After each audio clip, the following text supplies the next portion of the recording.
নমস্কার। পশ্চিমবঙ্গ সমগ্র শিক্ষা মিশন, বিদ্যালয় শিক্ষা বিভাগ, পশ্চিমবঙ্গ সরকারের উদ্যোগে আয়োজিত বাংলা শিক্ষা ক্লাসরুমে তোমাদের সবাইকে আরও একবার স্বাগত। আমি রয়েছি মদন মোহন হালদার, সহশিক্ষক, মিত্র ইনস্টিটিউশন মেইন। আজকের আমরা আলোচনা করব দশম শ্রেণীর ভৌতবিজ্ঞানের রসায়নের অন্তর্গত জৈব রসায়ন। এই অধ্যায়টি ইতিমধ্যে আমরা তিনটে ক্লাস করে ফেলেছি। আজকের আমাদের চতুর্থ এবং শেষ পর্ব। এই শেষ পর্বে আমরা আলোচনা করব মিথেন, ইথিলিন, অ্যাসিটিলিনের রাসায়নিক বিক্রিয়া, পলিমার, জৈব বিশ্লেষ্য, জৈব অবিশ্লেষ্য পলিমার, ইথাইল অ্যালকোহল অ্যাসিটিক অ্যাসিডের ব্যবহার ও ধর্ম এবং মিথানল ও ইথানলের ক্ষতিকারক প্রভাব। তাহলে চলো প্রথমে শুরু করা যাক রাসায়নিক বিক্রিয়া। মিথেনের রাসায়নিক বিক্রিয়া, দেখো মিথেন একটা হচ্ছে হাইড্রোকার্বন, আমরা আগেও আলোচনা করেছি এবং একে আগে মার্স গ্যাস বলা হতো। এই মিথেন নিজে জলে কিন্তু জ্বলতে সাহায্য করে না। দেখো এই যে জলে, অর্থাৎ জলে মানে কি তার কম্বাসন অর্থাৎ দহন বিক্রিয়া, দহন মানেই কিন্তু অক্সিজেনের সাথে বিক্রিয়া। দেখো অক্সিজেনের সাথে বিক্রিয়া হলেই মিথেন কি হবে, জারিত হবে, হয়ে কার্বন ডাইঅক্সাইড এবং জলীয় বাষ্প উৎপন্ন করবে এবং সাথে 213 কিলো ক্যালোরি পার মোল তাপ উৎপন্ন করবে। ফলে এটি একটি তাপ উৎপাদক বিক্রিয়া এবং এই কারণেই কিন্তু মিথেন জ্বালানি হিসাবেও ব্যবহৃত হয়। তোমরা এর আগের ক্লাসে দেখেছো। আচ্ছা, এই ধরনের যে সমীকরণগুলো ব্যালেন্স করার ক্ষেত্রে একটা সমীকরণ আমি বলছি, তোমরা একটু লিখে রাখো। যে কোনো হাইড্রোকার্বন তুমি যদি ব্যালেন্স করতে চাও অক্সিজেনের সাথে বিক্রিয়া, তাহলে সেটা করতে পারবে। সেটা হচ্ছে CXHY plus X plus Y by 4O2 equal to XCO2 plus Y by 2H2O, যেখানে X আর Y হচ্ছে হাইড্রোকার্বনে উপস্থিত কার্বন এবং হাইড্রোজেন পরমাণুর সংখ্যা। বেশ, এইবার দেখো আমরা চলে যাব প্রতিস্থাপন বিক্রিয়া। দেখো প্রতিস্থাপন বিক্রিয়া কাকে বলে তোমরা হয়তো জানো, তবু আরো একবার শুনে রাখো। সেটা হচ্ছে কোনো যৌগ মধ্যস্থ কোনো পরমাণু যখন অন্য কোনো মৌল বা মূলক দ্বারা প্রতিস্থাপিত হয় এবং হয়ে যে যৌগ উৎপন্ন করে, তখন তাকে আমরা বলি কি প্রতিস্থাপন বিক্রিয়া।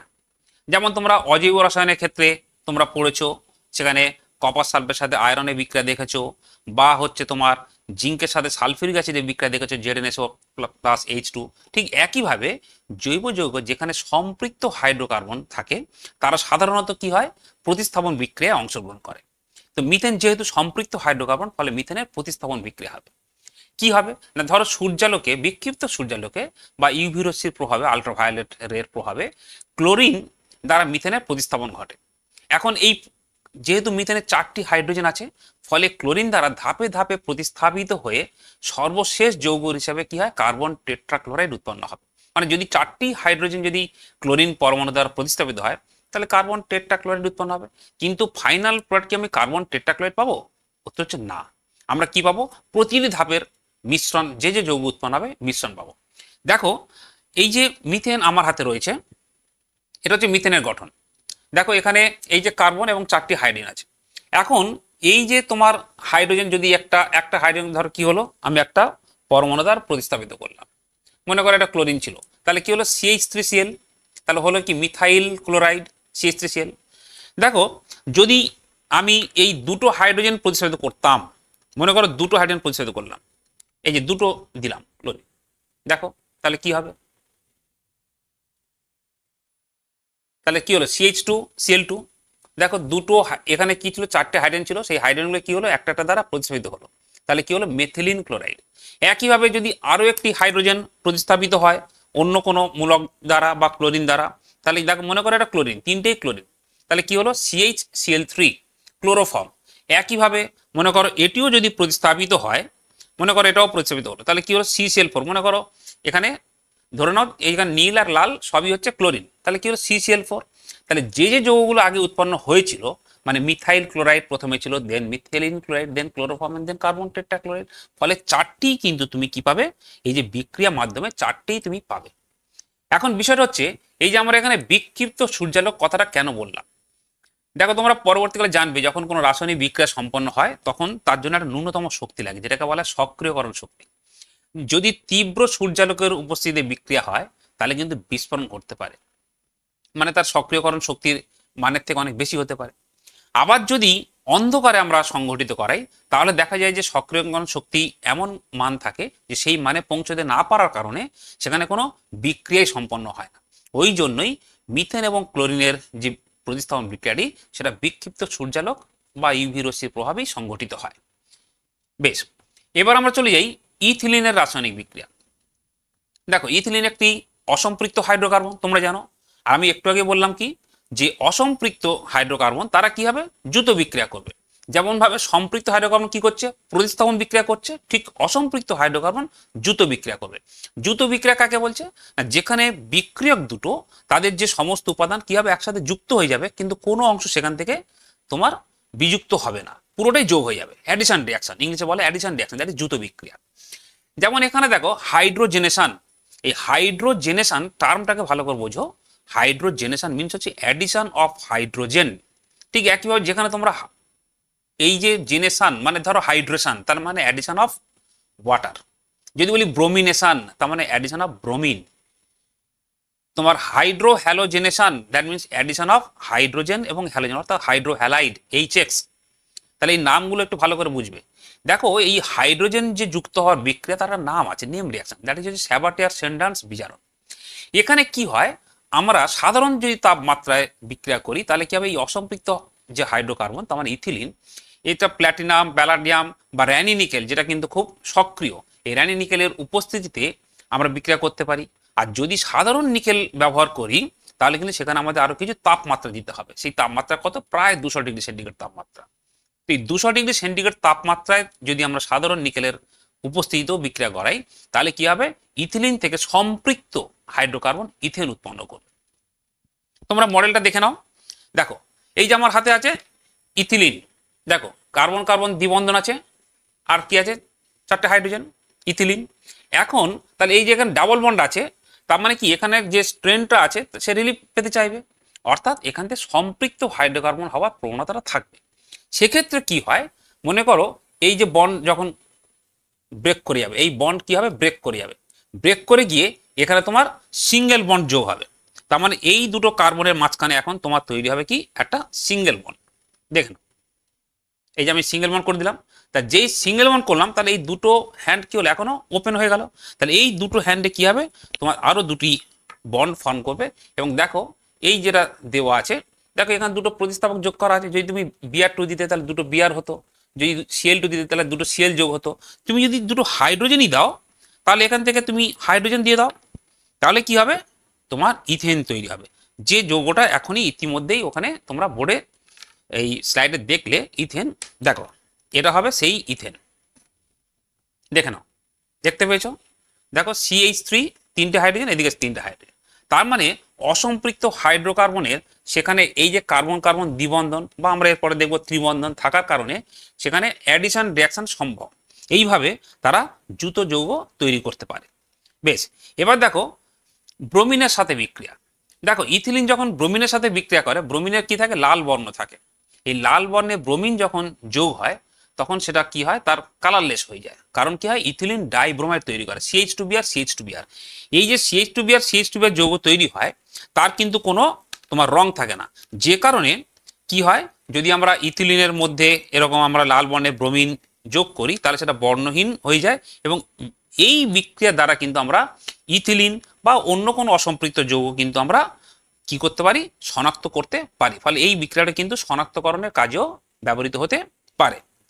তোমরা একবার দেখে নাও, শুধু এই মডেলের কাছে এখানে দেখো, এই যে আমরা দুটো Br এক্ষুনি বলছিলাম, দুটো ব্রোমিন যোগ হয়েছে। দেখো এদিকে কি আছে, CH2Br, এদিকে দেখো CH2Br, এবং দেখো কার্বনের টেট্রাভ্যালেন্সি 4টে বন্ড আছে।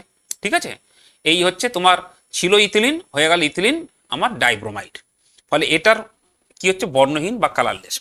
বেশ, আমরা চলে যাই পলিমারাইজেশন বিক্রিয়া। এই পলিমারাইজেশন বিক্রিয়া কাকে বলে, যখন তোমার কোনো একটি অণু একাধিক অণু সংযোজিত হয়ে অন্য কোনো যৌগ তৈরি করে। যেমন দেখো উপযুক্ত কিভাবে তৈরি করতে পারে, তার উপযুক্ত চাপ, তাপমাত্রা ও অনুঘটকের উপস্থিতিতে যে রাসায়নিক বিক্রিয়া এক বা একাধিক পদার্থের বহু সংখ্যক অণু যুক্ত হয়ে অধিক আণবিক গুরুত্ব বিশিষ্ট একটি বৃহৎ আকার অণু তৈরি করে তাকে আমরা বলি পলিমারাইজেশন বিক্রিয়া।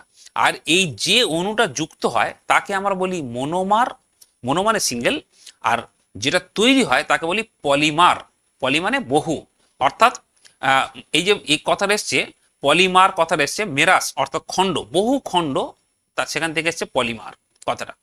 যেমন একটা এক্সাম্পল দেখো, এই যে ইথিলিন আমরা যে আলোচনা করছিলাম, ইথিলিন, তাহলে ইথিলিনের দ্বিবন্ধন আছে, তাহলে দ্বিবন্ধন সবসময় চাইবে, তার একটা প্রবণতা থাকবে সে সিঙ্গেল বন্ড হওয়ার, কারণ দ্বিবন্ধনের মধ্যে তার অনেক বেশি স্ট্রেন থাকে।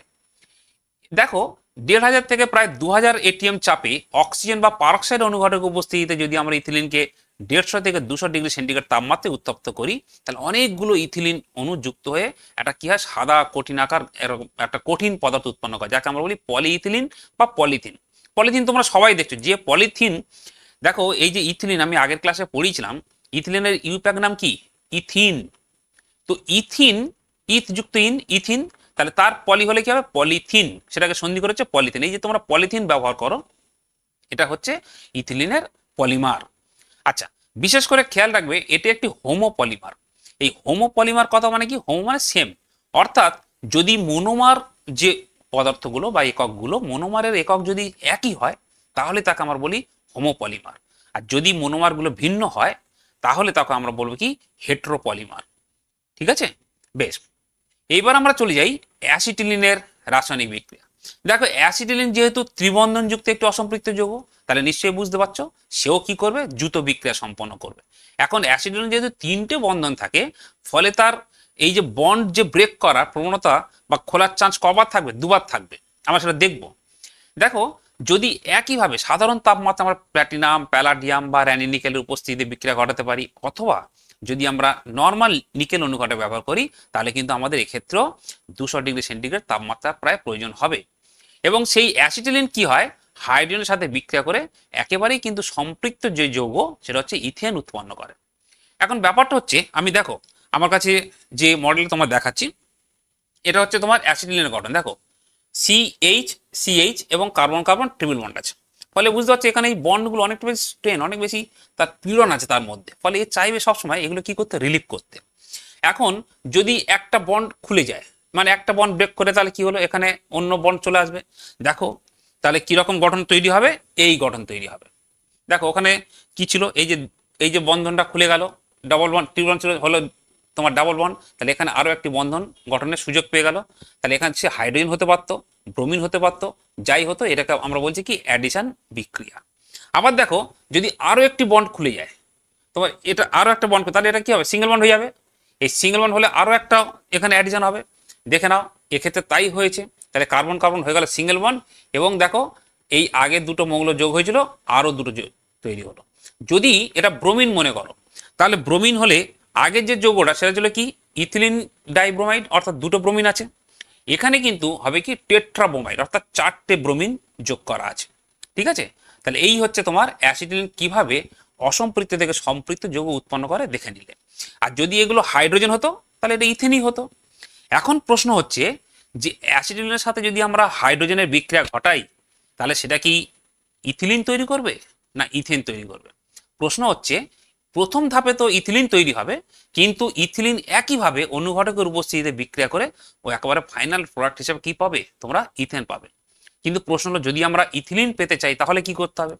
তাহলে যেটা করা হয় সেটা হচ্ছে যে অনুঘটক ক্যাটালিস্ট ব্যবহার করা হয়, ওর ক্যাটালিস্টের ক্যাটালাইটিক যে পাওয়ার সেটাকে রিডিউস করা হয়। কি দিয়ে রিডিউস করব? আমরা একটা বিশেষ রাসায়নিক পদার্থ, সেই পদার্থগুলোকে আমরা বলি কি, ক্যাটালাইটিক পয়জন, অর্থাৎ অনুঘটক বিষ। তাহলে অনুঘটক বিষ সহ যে তোমার অনুঘটক ব্যবহার করা হয় তাকে সামগ্রিকভাবে বলা হয় লিন্ডলার ক্যাটালিস্ট। এখানে যে লিন্ডলার ক্যাটালিস্টটা ব্যবহার করা হয় সেটা হচ্ছে কি, ফুটন্ত জাইলিন দ্রাবক হিসেবে ব্যবহার করা হয়, আর সেখানে কি হয়, বেরিয়াম সালফেট আর প্যালাডিয়াম দিয়ে তোমার হাইড্রোজেন গ্যাস চালনা করা হয়। তাহলে সামগ্রিকভাবে আমি আবার বলছি যে বেরিয়াম সালফেট এবং প্যালাডিয়াম এই যে কম্বাইন্ড, এটা হচ্ছে তোমার লিন্ডলার অনুঘটক। দ্রাবক হিসাবে ব্যবহার করা হয় জাইলিন, বিকারক থাকছে হাইড্রোজেন, বিক্রিয়ক থাকছে অ্যাসিটিলিন। তাহলে সেক্ষেত্রে তোমার সম্পূর্ণ বিজারিত মানে হবে না, সেখানে কি হবে, ইথিলিন পাওয়া যাবে। তার কারণ আমাদের এখানে বেরিয়াম সালফেট হচ্ছে অনুঘটক বিষ, যে কিনা প্যালাডিয়ামের যে অনুঘটন ক্ষমতা সেটাকে কি করছে, রিডিউস করছে, কমিয়ে দিচ্ছে। বোঝা গেল? তাহলে যখনই আমরা এরকম ট্রিপল বন্ড থেকে ডাবল বন্ড পেতে চাইবো, তখন আমরা লিন্ডলার অনুঘটক কিন্তু ব্যবহার করতেই পারি। বেশ, এইবার দেখো ব্রোমিনের সাথে বিক্রিয়া, যে বিক্রিয়াটা এক্ষুনি তোমাদের মডেলের সাহায্যে দেখাচ্ছিলাম, যে ত্রিবন্ধন থাকলে সেখানে দুটো ব্রোমিন তোমার পরমাণু যোগ হতে পারে, মানে একটা ব্রোমিন অণু যদি যোগ হয়, তাহলে দেখো প্রথম ধাপে কি হয়েছে, ট্রিপল বন্ডটা ভেঙে ডাবল বন্ড হয়েছে। কিন্তু দ্বিতীয় ধাপে যখন আমরা তরল বা গ্যাসীয় ব্রোমিন আর আমরা ব্রোমিন ওয়াটার ব্যবহার করছি, মানে জলীয় মাধ্যম ব্যবহার করছি, তখন সেখানে কি হচ্ছে, দুই অণু তোমার ব্রোমিন অর্থাৎ 4টি ব্রোমিন পরমাণুই কিন্তু তোমার ট্রিপল বন্ডের সাথে যোগ হয়ে গিয়ে, মানে দ্রুত বিক্রিয়া হয়ে কি করছে, তোমার 1,1,2,2 টেট্রাব্রোমোইথেন। এই 1,1,2,2 টেট্রাব্রোমোইথেন এটা হচ্ছে আইইউপিএসি নাম, আর আমরা নর্মালি কিন্তু টেট্রাব্রোমোইথেনও বলতে পারি। তাহলে বোঝা গেল আমরা এই যে মিথেন, ইথিলিন এবং অ্যাসিটিলিনের যে বিভিন্ন রকমের যে বিক্রিয়া, মানে প্রতিস্থাপন বিক্রিয়া করছে কে, সম্পৃক্ত হাইড্রোকার্বন। আর অসম্পৃক্ত হাইড্রোকার্বন মানে ইথিলিন এবং অ্যাসিটিলিন, তারা কি করছে, দ্রুত বিক্রিয়া করছে। তাদের বিস্তারিত যে যে তোমাদের মূলত পাঠ্যসূচিতে অন্তর্ভুক্ত যে যে বিক্রিয়াগুলো আছে সেগুলো আমরা আলোচনা করলাম। বেশ, আমাদের একটা জায়গা ছিল পলিমারাইজেশন। চলো আমরা আলোচনা করি এখন পলিমার নিয়ে। দেখো, পলিমার তো ইতিমধ্যেই বলা হয়েছে যে কোনো একটি একক অণু যদি বিশেষ অবস্থায়, মানে উপযুক্ত চাপ এবং তাপ এই শর্তে যদি যুক্ত হয়ে গিয়ে বহু সংখ্যক অণু যুক্ত হয়ে গিয়ে একটা কোনো নতুন পদার্থ উৎপন্ন হবে, যার আণবিক ভর অনেক বেশি হবে, কঠিন হবে নর্মালি, এগুলো হয়, তাহলে সেটাকে আমরা বলছি পলিমার। দেখো, দৈনন্দিন জীবনে একটা কথা জেনে রাখো, দৈনন্দিন জীবনে আমরা যা যা জিনিস ব্যবহার করি তার প্রায় বেশিরভাগটাই কিন্তু পলিমার দিয়ে তৈরি।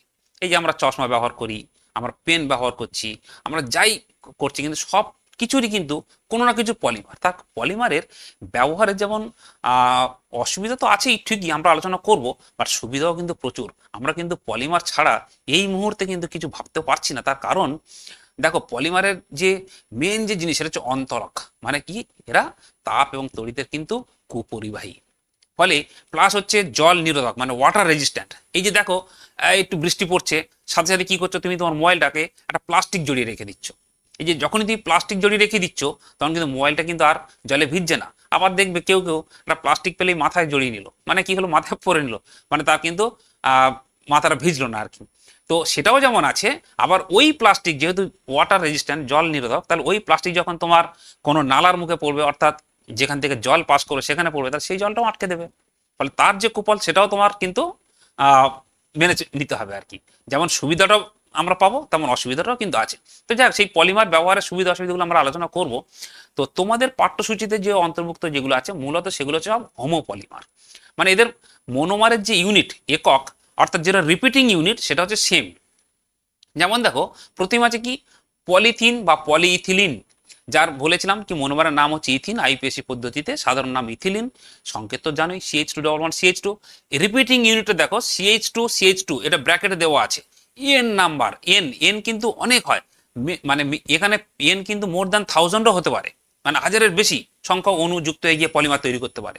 দেখো কোথায় ব্যবহার করি আমরা, যে ক্যারি ব্যাগ, বাজারে গেলেই কিছু একটা জিনিস কিনলেই সাথে সাথে দাদা একটা ক্যারি ব্যাগ, ব্যাস। এই যে ক্যারি ব্যাগ প্যাকিং দ্রব্য হিসাবে, এছাড়া জলের ট্যাঙ্ক দেখবে তোমাদের, যে পিভিসি ট্যাঙ্ক হতে পারে, পলিথিনের ট্যাঙ্ক হতে পারে, এই যে ওয়াটার ট্যাঙ্ক বা পাইপ, গৃহস্থলীর বিভিন্ন যে দ্রব্য আমাদের, এই যে বালতি থেকে মগ, ঝুড়ি, বোতল থেকে শুরু করে সব কিছু, এবং অন্তরক হিসাবে তড়িৎ পরিবাহী তারের আচ্ছাদন তৈরি করতে, এই যে আমরা তার ব্যবহার করি না, তার যেটা মূলত তার থাকে অ্যালুমিনিয়াম হোক, কপার হোক বা যাই হোক, তার উপরে কি থাকে, একটা কভার থাকে, আস্তরণ থাকে, যেটা কিনা আমি একটু আগে বলছিলাম তাপ এবং তড়িতের কুপরিবাহী।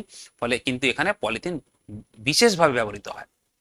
এরপরে দেখো পিভিসি, তোমরা পিভিসিটা মানে সর্বক্ষেত্রেই দেখেছো, প্রথম যে ব্যবহার দেখো অন্তরক হিসাবে তারের আচ্ছাদন, পিভিসি, এর নাম হচ্ছে কি পলিভিনাইল ক্লোরাইড।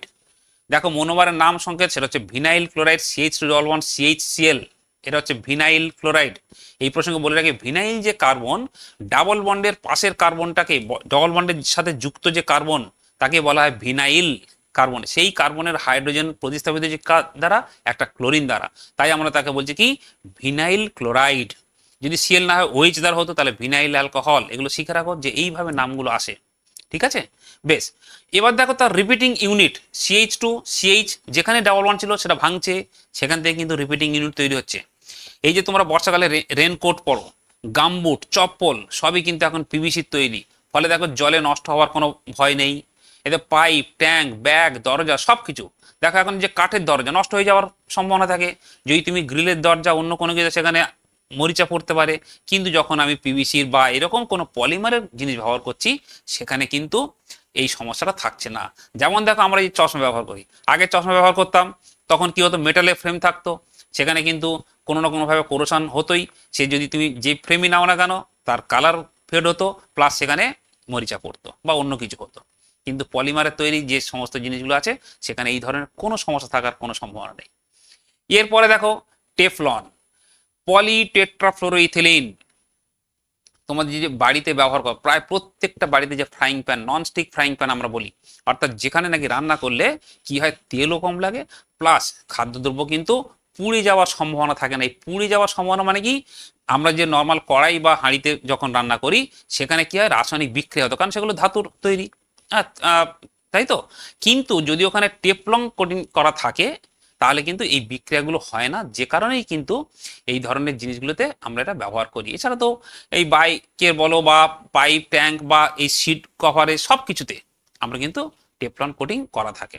বেশ, এইবার আমরা যে পলিমারের কথা বলছিলাম তার সুবিধা অসুবিধা আলোচনা করতে গেলে সবার আগে যেটা জানতে হবে যে জৈব বিশ্লেষ্য বা জৈব ভঙ্গুর পলিমার কি, মানে বায়োডিগ্রেডেবল পলিমার আর নন বায়োডিগ্রেডেবল পলিমার। দেখবে এখন এই যে সবজির যে খোসাগুলো আমরা কি করি, ফেলি, তাই না, গাছেতে দিই, জমিতে দিই, অনেক জায়গাতে দিই, সেগুলো কি হয় কিছুদিন পর আস্তে আস্তে কি হয়, মাটির সাথে মিশে যায়। এই মিশে যায় মানেটা কি, আমরা দেখছি যে ফেললাম আজকের, কিছুদিন পর দেখছি সেগুলো নেই। আবার দেখবে তুমি যখন মাটি, হয়তো বাগানের মাটি কাটতে গিয়ে তখন দেখবে ভিতর থেকে কোথাও প্লাস্টিক বেরোচ্ছে, ভাঙা মগের টুকরো বেরোচ্ছে, ভাঙা চুড়ি বেরোচ্ছে, তাই না, তারপর সেগুলো বেরিয়ে আসছে। তার মানে কি, এগুলো দীর্ঘদিন মাটির নিচে ছিল, কিন্তু তা সত্ত্বেও কিন্তু এটা নষ্ট হয়নি। কেন নষ্ট হয়নি, এই যে বিয়োজক অণুজীব যেমন ব্যাকটেরিয়া, ছত্রাক, এদের থেকে বিভিন্ন যে এনজাইম সিক্রেশন হয়, সেই এনজাইমের প্রভাবে কি হয়, এগুলো নষ্ট হয়ে যায়।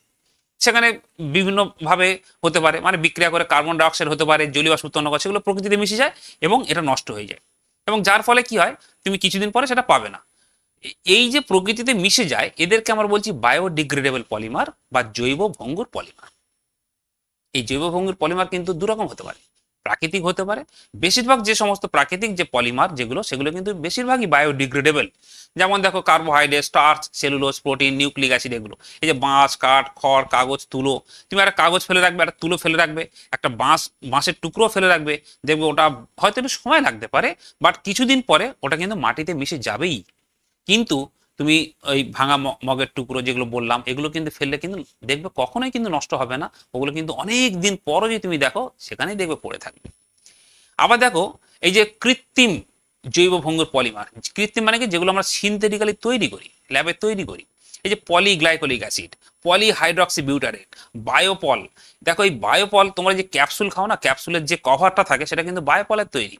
এছাড়াও এখন যে ওটি হয়, মানে অপারেশন থিয়েটার, যে অপারেশন করার পর যে জায়গাগুলোতে সেলাই করা হয়, সেগুলো কিন্তু যে থ্রেডটা ব্যবহার করা হয় সেগুলো কিন্তু বায়োপলের। অর্থাৎ এগুলো কিন্তু বেশিরভাগ ক্ষেত্রে মিশেই যায়। আগে যেমন কি হতো, একটা সেলাই করলে সেটা কাটার ব্যাপার ছিল বা ইত্যাদি ছিল, এখন কিন্তু আস্তে আস্তে এই ধরনের যে আর্টিফিশিয়ালি বাট হচ্ছে বায়োডিগ্রেডেবল পলিমার কিন্তু এখন ব্যবহার করা হচ্ছে। আচ্ছা, এইবার দেখো নন বায়োডিগ্রেডেবল পলিমার অর্থাৎ কি, যে সমস্ত পলিমারগুলো এই যে প্রকৃতিতে যে সমস্ত বিয়োজক অণুজীব আছে তাদের দ্বারা বিশ্লিষ্ট না হয়ে, মানে বিশ্লিষ্ট না হওয়া মানে কি, প্রকৃতিতে মিশবে না, ফলে এরা দীর্ঘদিন কিন্তু থাকবে, তাহলে এগুলো হচ্ছে নন বায়োডিগ্রেডেবল পলিমার। আমরা আগের এতে স্লাইডে যেগুলো দেখলাম, পলিথিন, পিভিসি, টেফলন, নাইলন, এছাড়া ম্যাক্সিমাম যা কিছু আছে বেশিরভাগ কিন্তু নন বায়োডিগ্রেডেবল পলিমারের মধ্যেই পড়ে। মেনলি সিনথেটিক যে সমস্ত পলিমার, মানে যেগুলো কৃত্রিমভাবে ল্যাবে তৈরি করা হয়, আমাদের স্বার্থে, মানব কল্যাণেই তৈরি করা হচ্ছে, কোথাও না কোথাও সেটা প্রয়োজনীয়তা আছে বলেই তৈরি করা হচ্ছে, বেশিরভাগ ক্ষেত্রে সেগুলো কিন্তু নন বায়োডিগ্রেডেবল পলিমার। আচ্ছা, এইবার এই যে নন বায়োডিগ্রেডেবল পলিমার, এরা পরিবেশকে কিভাবে দূষিত করছে। দেখো আমি শুরুতেই বলেছি যে পলিমারের কিন্তু প্রয়োজনীয়তা রয়েছেই, তুমি পলিমারকে কিন্তু অস্বীকার করতে পারবে না। তার কারণ তুমি দেখবে বাড়ির যে তোমার সুইচ বোর্ড সেটাও কিন্তু পলিমারের তৈরি, সেটা মেটালের নয়, তাই নয় কি? তো ফলে তুমি সেটাকে ইগনোর করতে পারবে না, ইউজ তোমাকে করতে হবে। কিন্তু সমস্যাটা কোথায়, সমস্যাটা হচ্ছে মূলত সমস্যা যদি হয় সেটা দেখবে আমাদের ব্যবহারের পর আমরা কি করি, যেখানে সেখানে ফেলে দিই। প্রথম কথা, যত্রতত্র ফেলার কারণে কিন্তু সমস্যাটা তৈরি, এটা মাথায় রাখবে। সেখানে কি হয়, জমিতে, নালা, নর্দমা, পুকুর, নদীতে সঞ্চয় হচ্ছে এবং এর ফলে প্রত্যক্ষ বা পরোক্ষভাবে কিন্তু পরিবেশ দূষিত হয়। দেখো আমি প্রথমে বলেছি জল নিরোধক, তাহলে দেখো মাটিতে তুমি যদি ফেলো তাহলে মাটিতে কি হয়, বায়ু চলাচল করতে পারবে না, আবার জলও প্রবেশ করতে পারবে না। কিন্তু মাটির যে ক্যাপিলারিগুলোতে ওয়াটার ফিলিং প্রয়োজন আছে, তো সেখানে বাতাসের প্রয়োজন আছে। তো তো ফলে দেখো, যদি প্লাস্টিক পড়ে থাকে তাহলে কি হবে, যদি এগুলোকে বন্ধ করে দেয় তাহলে মাটির উর্বরতা নষ্ট হবে। আর মাটির উর্বরতা নষ্ট হলে কি কি সমস্যা হতে পারে সেটা তোমরা সবাই জানো। দেখো, মাটির উপকারী ব্যাকটেরিয়া সেও মারা যেতে পারে। আর যদি উপকারী ব্যাকটেরিয়াগুলো মারা যায় তাহলে মাটির উর্বরতা এবং মাটির যে যে কাজের জন্য ব্যবহৃত হয় সেই কাজ থেকে ব্যাহত হবে, ফলে সমস্যা। যেটা শুরুতেই বলেছিলাম যে জল নিকাশি ব্যবস্থা কিন্তু বন্ধ হয়ে যেতে পারে। তুমি একটা ড্রেনের মুখে যদি প্লাস্টিক পড়ে থাকে, দেখবে জল নিকাশি ব্যবস্থা বন্ধ হয়ে গেল, এবং সেখান থেকে কিন্তু সরাসরি সেই জল ওভারফ্লো করবে এবং মশা মাছির উপদ্রব বাড়বে, জলবাহিত রোগ ছড়াবে, খুব কমন জিনিস। এইবার যদি তুমি মনে করো তাহলে এটা ডিসপোজাল করবো কিভাবে, যদি মনে করো প্লাস্টিক জাতীয় পদার্থগুলো আমি পুড়িয়ে ফেলবো, সেখানেও সমস্যা। কি সমস্যা না, তার মধ্যে এই দহনের ফলে বিভিন্ন যে বিষাক্ত যে গ্যাসীয় পদার্থগুলো উৎপন্ন হয় সেগুলো সরাসরি প্রকৃতিতে মিশবে, এবং সেটাও কিন্তু বায়ু দূষণের কারণ, এবং যার ফলে তোমার শ্বাস প্রশ্বাস ফুসফুসের নানান কিন্তু তোমার ব্রঙ্কাইল যে প্রবলেমগুলো সেগুলো অ্যারাইজ করতে পারে, ফলে সেখানেও সমস্যা। তাহলে এই পলিমার ব্যবহারের পর সঠিকভাবে আমাদের, অর্থাৎ যেটা আমরা ওয়েস্ট ম্যানেজমেন্ট বলি, সেই যে বর্জ্য যে ব্যবস্থাপনা সেটা যদি আমরা সঠিকভাবে পালন না করতে পারি তাহলে কিন্তু সমস্যা। দেখো, তাহলে এখান থেকে বাঁচার উপায় কি, এই যে বললাম, তাহলে প্লাস্টিক জাতীয় জৈব অভঙ্গুর যে পলিমার সেগুলো ব্যবহার যতটা সম্ভব কমাতে হবে। কমাতে হবে মানে কি, যত তুমি কম করবে তাহলে এই ধরনের যে সমস্যাগুলো হচ্ছিল তত কমই হবে। কিন্তু 2 নম্বর পয়েন্টটা কিন্তু খুব ইম্পর্টেন্ট, ব্যবহারের পর যত্রতত্র বর্জ্য যাবে একেবারেই ফেলা বন্ধ করতে হবে। যেখানে সেখানে কিন্তু ফেলা যাবে না, তার নির্দিষ্ট জায়গা আছে, সেখানে যদি তোমরা ফেলো তাহলে সেটাকে আবার রিসাইক্লিং করে নতুন ধরনের কোনো পদার্থ মানে প্লাস্টিক তৈরি করা যেতে পারে, যেটা ফার্দার আমাদের কোনো না কোনো কাজে লাগবে। আমরা রিসাইক্লিংটা করতে হবে, ঠিক আছে। এই যে আমরা বলি যে 3R এর কথা বলি, মানে রিডিউস করতে হবে, তারপর সেটা রিসাইকেল করতে হবে, রিইউজ করতে হবে।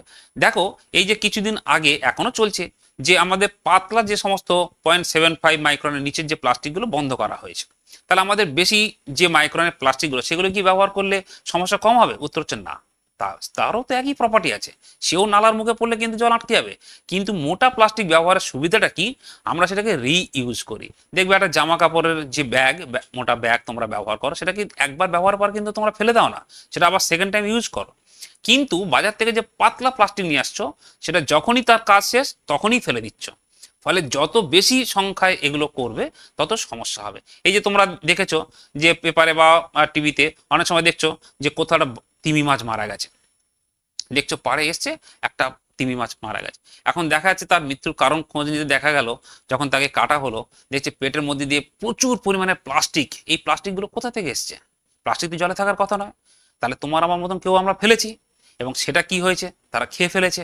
তো প্লাস্টিক যেহেতু তার হজম হয়নি, ফলে সে প্রাণীটা মারা গেল। ফলে দেখো এর ফল কতটা মারাত্মক হতে পারে। ওই জন্য সব থেকে যেটা জরুরি সেটা হচ্ছে সচেতনতা বৃদ্ধি করতে হবে। আর যদি সচেতন যদি না হওয়া যায় তাহলে তখন কিন্তু পরিবেশ রক্ষার জন্য যে আইন আছে সেটাকে কঠোরভাবে পালন করতে হবে। এই যে দেখো, আমাদের চালের বস্তা থেকে শুরু করে সমস্ত আমরা কিন্তু এই যে জুট, মানে যেটা আমার প্রাকৃতিক পলিমার, পাট নির্মিত যে বস্তাগুলো আমরা সেগুলো ব্যবহার করতে পারি, তাই নয় কি? ফলে আমরা কিন্তু আমাদের কি ভাবতে হবে যে কিভাবে এই সমস্যাগুলো থেকে আমরা বেরিয়ে আসতে পারি, এবং যে যে সমস্যার সমাধানের উপায় থাকবে সেগুলি যেন আমরা সঠিকভাবে যথাযথভাবে মেনেও চলি, সেটাও কিন্তু দেখতে হবে। বেশ, তাহলে এই বিষয়টা বোঝা গেল। এরপরে আছে আমরা যে অংশটা ইথাইল অ্যালকোহলের ব্যবহার, পরের অংশ আমরা চলে যাই। আমাদের পরের আলোচ্য বিষয়বস্তু ছিল ইথাইল অ্যালকোহলের ব্যবহার। সেখানে কি methylated spirit, tincture of iodine, বিভিন্ন রকমের যে টনিক মানে যে ঔষধ, বিশেষ করে হোমিওপ্যাথি ঔষধ, বা রং সুগন্ধি, এই যে সেন্ট মানে মানে তোমাদের যে বডি স্প্রে ইউজ করো ইত্যাদি এগুলোতে, বা রেকটিফায়ার স্পিরিট, আমরা একটু সেটা পরে আবার আছে পড়াবো, ক্লোরোফর্ম, আয়োডোফর্ম ইত্যাদি তৈরিতে, পাওয়ার অ্যালকোহল তৈরিতে। এটা খুব ইম্পর্টেন্ট বিষয়, সেটা একটু বলে রাখি। নর্মালি আমরা কি ব্যবহার করি? পেট্রোল ডিজেল ব্যবহার করি গাড়ি জ্বালানি হিসাবে, কিন্তু আমি এর আগেও বলেছি যে পেট্রোল ডিজেলের কিন্তু তার নিজস্ব ভান্ডার কিন্তু ক্রমশ ক্ষয় হচ্ছে, শেষ হচ্ছে। তার কারণ কি? এ তো ফসিল ফুয়েল, ওই ফসিল ফুয়েল তৈরি করতে তো দীর্ঘ বছর সময় লেগে যায়, ওটা আমরা ওইভাবে তৈরি করতে পারি না। ফলে যদি আমরা নিরন্তর যদি ওখান থেকে তুলে নিতে থাকি তাহলে ভবিষ্যৎ প্রজন্মের কাছে ফসিল ফুয়েল বলে কিছু থাকবে না। তার কারণে কি হয়, এই যে ইথাইল অ্যালকোহল বা বেনজিন এগুলো তোমার পরবর্তীকালে পড়বে, সেগুলো কি হয় আমরা জ্বালানি হিসেবে ব্যবহার করতে পারি। মানে পেট্রোল ডিজেলের সাথে যেগুলো আমরা ব্যবহার করি তাহলে কিন্তু গাড়ি জ্বালানি হিসেবে হয়, ফলে সে পাওয়ার সাপ্লাই করে, তাই না, এনার্জি সাপ্লাই করে। নর্মালি এগুলো বিদেশে খুবই প্রচলিত আছে, এই জন্য আমরা বলি কি পাওয়ার অ্যালকোহল। এই যে শীত প্রধান দেশে গাড়ি রেডিয়েটারে ব্যবহৃত হিমায়ন রোধক মিশ্রণ হিসাবে, এটা আমরা এর আগের ক্লাসেও আলোচনা করেছি যে যদি এটা আমরা মেশাই তাহলে কি হয় না, তার তোমার ফ্রিজিং পয়েন্টটা অর্থাৎ হিমাঙ্কটা নেমে যায়, ফলে সেখানকার যে পারিপার্শ্বিক তাপমাত্রা সেই তাপমাত্রা সে জমে যায় না, আর জল জমে গেলে যেহেতু বরফে পরিণত হয় এবং আয়তন বৃদ্ধি পায়, ফলে রেডিয়েটার ফেটে যেতে পারে। ফলে সেই থেকে রক্ষা পাওয়ার জন্য আমরা এগুলো ওই অ্যান্টি ফ্রিজিং মিক্সার হিসেবে ব্যবহার করতে পারি। আর হচ্ছে মাদক দ্রব্য জাতীয় পানি তৈরিতে কিন্তু অ্যালকোহল ব্যবহার হয়। এছাড়া সব থেকে যে অর্গানিক কেমিস্ট্রিতে দ্রাবক অর্থাৎ সলভেন্ট হিসেবে কিন্তু ইথাইল অ্যালকোহলের ব্যবহার প্রচুর পরিমাণে করা হয়। এইবার আমরা আসবো ইথাইল অ্যালকোহলের প্রপার্টিজ। প্রথমে আছি ভৌত ধর্ম। দেখো ইথাইল অ্যালকোহলের একটা গন্ধ আছে, মানে একটা বৈশিষ্ট্য সূচক গন্ধ, মানে ক্যারেক্টারিস্টিক স্মেল। তুমি যদি চোখ বন্ধ করে তোমার সামনে আনা হয় তো তুমি তার স্মেল নিয়েও বলতে পারবে যে হ্যাঁ এটা ইথাইল অ্যালকোহল, মানে অ্যালকোহলে তার নিজস্ব স্মেল আছে। এছাড়া বর্ণহীন, কোনো কালার নেই, প্রশ্ন প্রকৃতির, দাহ্য তরল পদার্থ অবশ্যই, ওই জন্য আমরা ফুয়েল হিসাবেও ব্যবহার করতে পারি। দ্রাব্যতা, জলের সাথে যে কোনো অনুপাতে কিন্তু দ্রবীভূত হয়। হ্যাঁ, অ্যালকোহলের সাথে এই প্রসঙ্গে জেনে রাখো, তোমরা পরবর্তীকালে জানবে যে অ্যালকোহলের সাথে জলের একটা বন্ধুত্বপূর্ণ সম্পর্ক আছে। সেই বন্ধুত্বপূর্ণ সম্পর্ক হচ্ছে হাইড্রোজেন বন্ডিং, অর্থাৎ অ্যালকোহল জলে হাইড্রোজেন বন্ড তৈরি করে এবং এই বন্ধন তৈরির মাধ্যমেই জলে সহজে দ্রবীভূত হয়। না হলে অ্যালকোহল একটি সমযোজী যৌগ, আর জল তো যেন পোলার সলভেন্ট, ফলে সাধারণত সমযোজী যৌগগুলো কিন্তু জলে দ্রবীভূত হয় না, অজৈব যৌগগুলো দ্রবীভূত হয়। কিন্তু ওই যে বললাম যে ইথাইল অ্যালকোহল বা অন্য অ্যালকোহল জলের কি করে না হাইড্রোজেন বন্ড তৈরি করে, তাই দ্রবীভূত হয়। বেশ, এইবার আমরা যাব রাসায়নিক ধর্ম। দেখো প্রথমে আছে সোডিয়ামের সাথে বিক্রিয়া। সাধারণ তাপমাত্রায় ইথাইল অ্যালকোহল কি করছে, ধাতব সোডিয়ামের সাথে বিক্রিয়া করে সোডিয়াম ইথক্সাইড এবং হাইড্রোজেন গ্যাস উৎপন্ন করে। ঠিক আছে, আচ্ছা আমরা এই বিক্রিয়াটা তোমরা একটু বোর্ডে দেখে নাও। আচ্ছা দেখে নাও, ইথাইল অ্যালকোহলের যে রাসায়নিক ধর্মের কথা তোমাদেরকে একটু আগে বললাম, তাহলে তার সমীকরণ কি হবে। দেখো ইথাইল অ্যালকোহলের ফর্মুলা কি, C2H5OH, ইথানল হলো। তার সাথে যদি আমরা সোডিয়াম যোগ করি এবং এটা যদি ব্যালেন্স করো তাহলে 2Na হবে। তাহলে এখান থেকে কি পাবো, C2H5ONA, এটাও 2 দিতে হবে, তাহলে এটা হলো 2 প্লাস হচ্ছে H2, এই হাইড্রোজেন গ্যাস পাওয়া যাবে, অর্থাৎ সোডিয়াম ইথক্সাইড এবং হাইড্রোজেন গ্যাস পাবে। এখন দেখো এখানে আমরা দেখছিলাম যে এই হাইড্রোজেনটা কি হচ্ছে, ধাতব সোডিয়াম দ্বারা প্রতিস্থাপিত হচ্ছে, তাই তো। আচ্ছা ইথাইল অ্যালকোহল যদি গঠনটা আমি দেখাই, দেখে নাও। হ্যাঁ, এই হচ্ছে তোমার CH3 আর CH2OH। এই হাইড্রোজেন পরমাণুটা কি হচ্ছে, ধাতব সোডিয়াম দ্বারা তোমার প্রতিস্থাপিত হচ্ছে, অর্থাৎ CH3CH2, যেটা আমরা একসাথে বলছি C2H5ONA। দেখো কোনো যৌগের যদি হাইড্রোজেন পরমাণু ধাতু দ্বারা প্রতিস্থাপিত হয় তাহলে সেই যৌগটা কি প্রকৃতির হতে পারে, আম্লিক প্রকৃতির। তোমরা সেই ছোটবেলায় শিখেছো Zn+H2SO4 Zn+SO4+H2, অর্থাৎ জিঙ্ক কি করছিল, মানে ধাতু কি করছিল, হাইড্রোজেনকে রিপ্লেস করছিল, তাই সে আম্লিক প্রকৃতির। তাহলে এখানে আমরা বলতে পারি ইথাইল অ্যালকোহলে কিন্তু একটা আম্লিক ধর্ম রয়েছে, যেটা আমরা দেখলাম। প্লাস এই যে হাইড্রোজেন গ্যাস বুদবুদ সহকারে বের হয় বলেই আমরা এই বিক্রিয়া দ্বারা যে কোনো অ্যালকোহল শ্রেণীর যৌগকে আমরা কিন্তু কি করতে পারবো, শনাক্ত করতে পারবো। মানে অ্যালকোহল শ্রেণীর যৌগের মধ্যে যদি আমরা ধাতব সোডিয়াম যোগ করি তাহলে সেখান থেকে কিন্তু আমরা হাইড্রোজেনের এফারভেসেন্সটা পাবো। বোঝা গেল?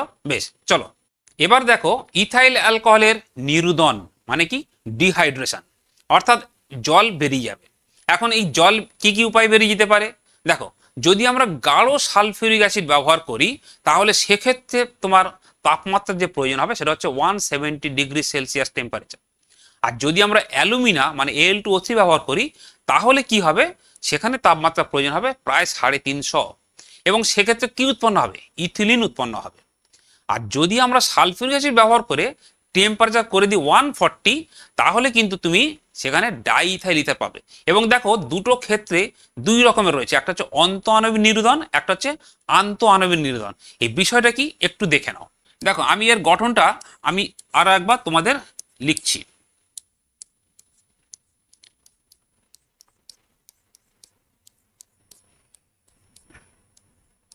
দেখো CH3 C2H5OH, এই হচ্ছে ইথাইল অ্যালকোহলের স্ট্রাকচার। এখন যদি এই একটা অণু থেকে এই H আর OH জল বেরিয়ে যায়, তাহলে এই সিঙ্গেল বন্ডটা কি হবে, এখানে ডবল বন্ড তৈরি হবে, তাই তো? তাহলে এই ওয়াটার এলিমিনেশনের পরে যখন এখানে -H2 হবে, -H2O, তখন এখান থেকে কি পাবো, সি, এখানে হয়ে গেল ডবল বন্ড, এই দুটো এই হাইড্রোজেন ছিল, এখানে ওএইচটা বেরিয়ে গেছে, এদিকে তিনটে হাইড্রোজেন থেকে একটা এইচ বেরিয়েছে, ফলে হয়ে গেল কি ইথিলিন। যেহেতু একটি মাত্র অণু থেকে একটা জলের অণু বেরোচ্ছে, তাই একে বলা হবে কি অন্ত আণবিক নির্দন বা ইন্ট্রামলিকুলার ডিহাইড্রেশন। এক্ষেত্রে যে প্রয়োজনীয় বিকারক পদার্থ সেটা কি ছিল, যদি তুমি কনসেন্ট্রেটেড H2SO4 ব্যবহার করো সালফিউরিক অ্যাসিড, তাহলে এর জন্য তোমার লাগবে কত, অ্যারাউন্ড 170 ডিগ্রি সেলসিয়াস টেম্পারেচার।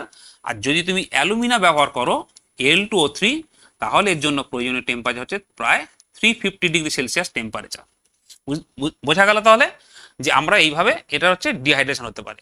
কিন্তু যদি বলেছিলাম যে এই কনসেন্ট্রেটেড H2SO ব্যবহার করব, বাট টেম্পারেচারটা 170 না করে আমি যদি অ্যারাউন্ড 140 করি, তাহলে কি তৈরি হবে, তাহলে দেখো এই যে C2H5OH প্লাস আমি আর একটা লিখছি C2H5OH, আর এখানে দিলাম কি কনসেন্ট্রেটেড H2SO4, আর অ্যারাউন্ড কত দিয়েছি 140 ডিগ্রি সেলসিয়াস টেম্পারেচার। কি হয় দেখো, এই H আর এই OH, এই ওয়াটার বেরিয়ে যায় H2O, তার মানে কি জল বেরিয়ে যাচ্ছে, মানে এখানে -H2 হচ্ছে, বাট কি হলো দুটো ভিন্ন অণু থেকে বেরিয়ে গেল। এই দুটো ভিন্ন অণু থেকে বেরিয়ে যায় বলেই একে বলা হয় আন্ত আণবিক নির্দন বা ইন্টারমলিকুলার ডিহাইড্রেশন। তাহলে পড়ে রইল কি দেখো C2H5O C2H5, তাহলে লেখো C2H5O C2H5, এই যৌগটা হচ্ছে die ethyl ether, die ethyl ether. আচ্ছা কম্পাউন্ডটা একবার এখানে ফ্রেশ করে লিখছি, দেখে নাও C2H5O C2H5 হলো, এটার নাম হচ্ছে ডাই ইথাইল ইথার। তাহলে যখনই আমার কনসেন্ট্রেটেড সালফিউরিক অ্যাসিড দেবো 140 দেবো, আন্তঃ নির্দন হবে, পাবে কি ডাই ইথাইল ইথার। তাহলে বোঝা গেল ইথাইল অ্যালকোহলের নির্দন প্রক্রিয়া। চলো আচ্ছা এবার আসি অ্যাসিটিক অ্যাসিডের ব্যবহার। দেখো এই অ্যাসিটিক অ্যাসিড যার কিনা 4 থেকে 10% অ্যাসিটিক অ্যাসিডের জলীয় দ্রবণ, যেটা আমরা ভিনিগার বলে জানি, এবং দেখো প্রায় প্রত্যেকটা বাড়ির যদি রান্নাঘরে দেখা যায়, রেস্টুরেন্টে দেখা যায়, তাহলে কিন্তু ভিনিগারের থাকবেই এবং তার ব্যবহারও আছে। এই যে 4 to 10% অ্যাসিডের জলীয় দ্রবণ ভিনিগার, সেটা কি কাজে লাগে আমাদের, দেখো মাছ মাংস সংরক্ষণে লাগে, আচার চাটনি তৈরি করতে লাগে, রান্নার বিভিন্ন কাজে লাগে। এছাড়াও অ্যাসিটোন, ইথাইল অ্যাসিটেট, এগুলো কিন্তু অত্যন্ত গুরুত্বপূর্ণ জৈব পদার্থ, সেগুলো তৈরি করতেও লাগে। এছাড়া ফটোগ্রাফিক ফিল্ম, কৃত্রিম তন্তু প্রস্তুতি লাগে। এছাড়া গ্লেসিয়াল অ্যাসিটিক অ্যাসিড কি কাজে লাগে, জৈব বিকারক এবং দ্রাবক হিসাবে ব্যবহৃত হয়। বোঝা গেল। এইবার আমরা আলোচনা করব এই অ্যাসিটিক অ্যাসিডের বিভিন্ন ধর্ম। দেখো প্রথমে আসি অ্যাসিটিক অ্যাসিডের ভৌত ধর্ম।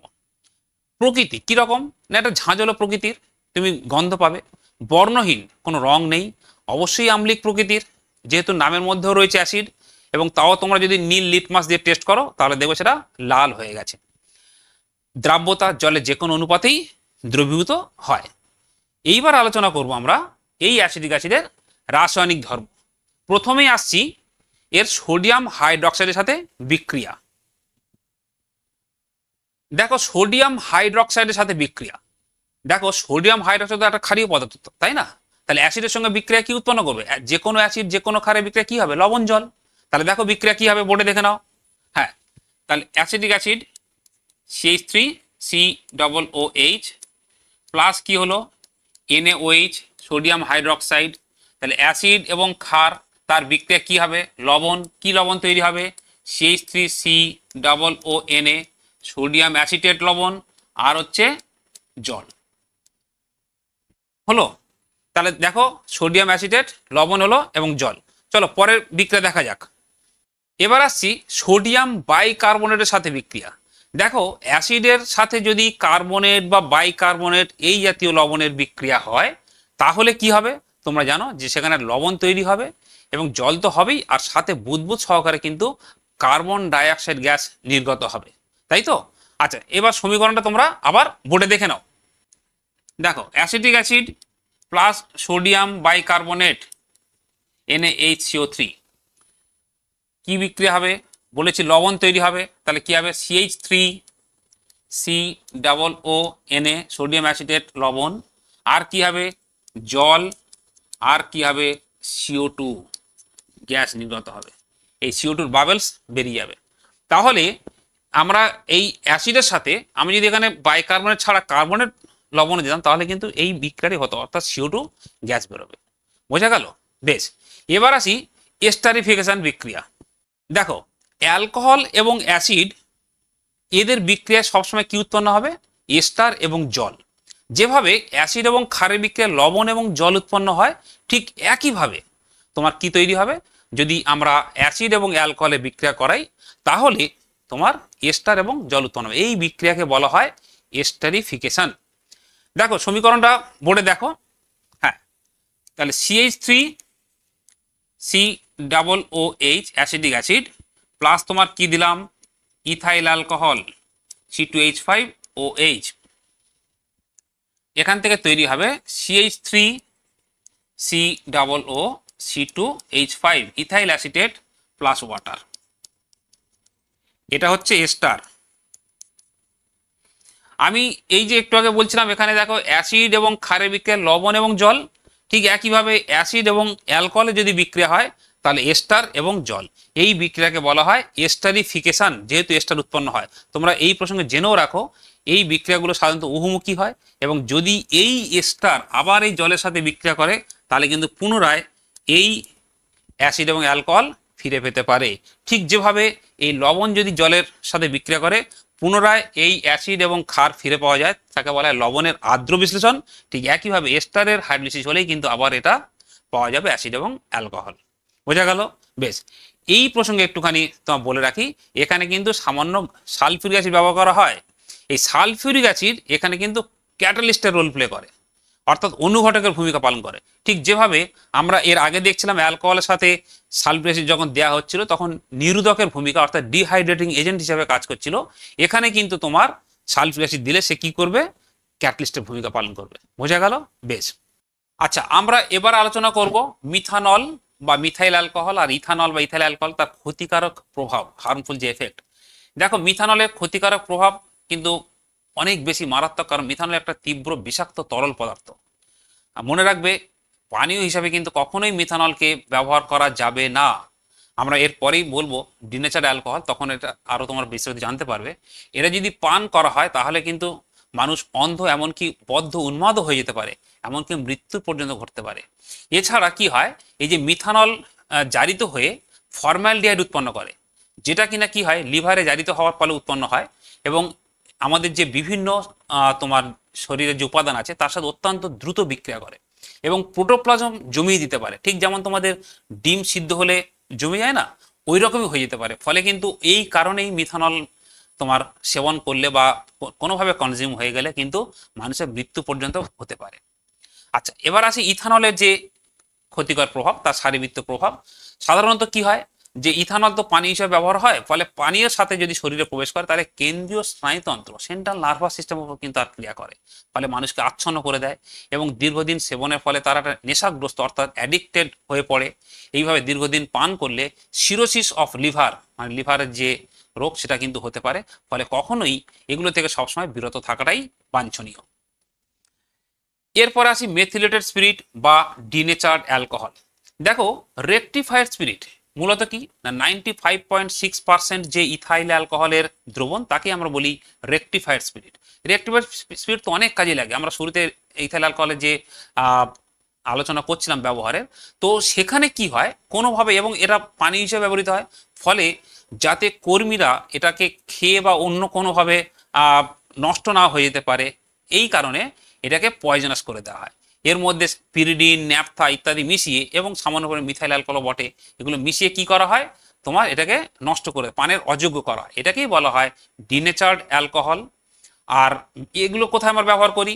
এই ডিনেচার্ড অ্যালকোহল পালিশের কাজে, দেখবে কাঠ পালিশ, এমনকি জুতো পালিশের ক্ষেত্রেও কিন্তু এই মিথিলের স্পিড ব্যবহার করা যেতে পারে। এছাড়া তোমার মোম, গালা, পেইন্ট, বার্নিশ এদের সলভেন্ট মানে দ্রবীভূত করার জন্য আমরা যে স্পিরিটটা ব্যবহার করি সেগুলোই হচ্ছে অ্যাকচুয়ালি ডিনেচার্ড অ্যালকোহল।